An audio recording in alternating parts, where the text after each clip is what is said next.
City update ન્યૂઝમાં આપનું સ્વાગત છે। સુરત શહેરમાં મનપાના ભાજપ શાસકો દ્વારા એક ઐતિહાસિક અને મહત્વનો નિર્ણય લેવામાં આવ્યો છે।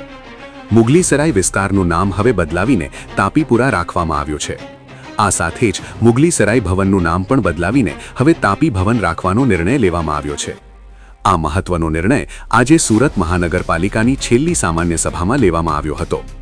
શહેરના ઇતિહાસ અને ઓળખ સાથે જોડાયેલા આ નિર્ણયને લઈને રાજકીય અને સામાજિક વર્તુળોમાં ચર્ચા શરૂ થઈ છે। City update news Sufiyan Mulla જોડાયેલા રહો, કારણ કે હવે શહેર નહીં સમગ્ર દેશ કહેશે। આ છે સિટી અપડેટ ન્યૂઝ।